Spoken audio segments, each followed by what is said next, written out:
এই মিয়া জানতো আপনারা সবাই হ্যাঁ আমার গার্লফ্রেন্ড লোক আপনারা কি ভাই জান এই মিয়া ফাইজলামি শুরু করছেন এটা আপনার গার্লফ্রেন্ড এই মিয়া আপনি জান না কা আপনি রইছেন কা আরে ভাই জান তো দিয়ে আপনি জান না কা জান ভাই আরে একটা গার্লফ্রেন্ড আরে আমি আপনার বেশি কথা কইতেছি আপনারা জান তো দি ভাই জান ভাই আপনিও তো কইতেছেন আপনি কই গেলেন আরে ভাই তর্ক বিতর্ক কইরেন না তো একটু কইছে ডিস্টার্ব করে ডিস্টার্ব করে এই মিয়া আপনার বয়স দেখছেন আপনার লগে যায় হ্যাঁ পুরা বড় আরে ভাই আমার কই আইছো আমি ইয়াটা দেখে আইলাম ওই যে মিনকেন না কি কয় এটা দেখে আইলাম আরে একটা মেয়ে কয়জনের গার্লফ্রেন্ড হয় বুঝান চাপা এই তো আমার গার্লফ্রেন্ড আপনার লগে এর বয়সটা দেখছেন কি আরে বয়সের লগে কোনো সম্পর্ক নাই মনের মিলের লগে আসল মিল আরে মিয়া ভাইলে মিয়া লাগতে জান মিয়া অন্ত কইলাম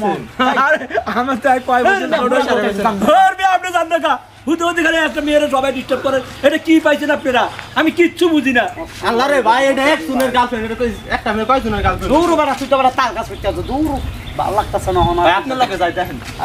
আপনার থেকে কেমন ভালো লাগে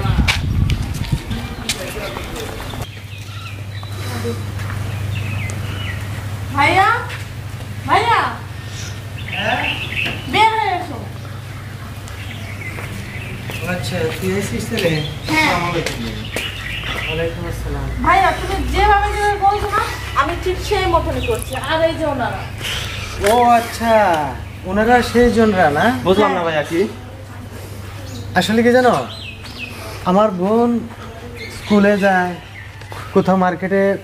মার্কেট করতে যায় বিভিন্ন জায়গায় বেড়াইতেও যায় কিন্তু আসলে প্রতিনিয়ত তোমরা ওকে ডিস্টার্ব করতেছো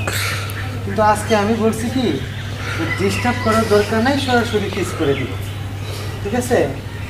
তো আমার বোন সেভাবেই কাজ করছে ভালো তবে তোমরা যে কাজটা করতেছো এটা কি মোটেও ভালো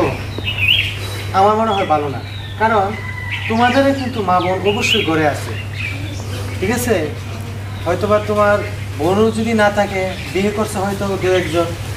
তোমাদের বউ আছে তোমাদের বোন অথবা মা যদি রাস্তায় বের হয় আর কেউ যদি ডিস্টার্ব করে তাহলে তোমাদের কেমন লাগতো ভালো লাগতো অবশ্যই ভালো লাগতো না কিন্তু তোমরা যে কাজটা করতেছো এটা সম্পূর্ণই ভুল আমি যদি ইচ্ছা করি আজকে এই মুহূর্তে তোমাদের প্রত্যেকেই হাতে হ্যান্ডকাপ করে আমি আমার লকআপে ঢুকাইতে পারি তোমরা হয়তো জানো আমি কিন্তু একজন দেখাচ্ছি আমি একজন পুলিশ অফিসার কিন্তু আমি ইচ্ছা করলে তোমাদেরকে আমি রাস্তায় হাতে হ্যান্ডকাপ করে তারপর আমি থানায় নিয়ে যেতে পারতাম কিন্তু নিয়ে যাব না তোমাদেরকে আমি একটা ওয়ার্নিং দিতেছি সেটা হলো যে আজকের পর থেকে কখনো কোনো দিন কোনো মা বোন দেখে তোমরা রাস্তাঘাটে কোনো ডিস্টার্ব করবে না তোমার কি মনে থাকবে কথাটা আমি কিন্তু ইচ্ছা করলে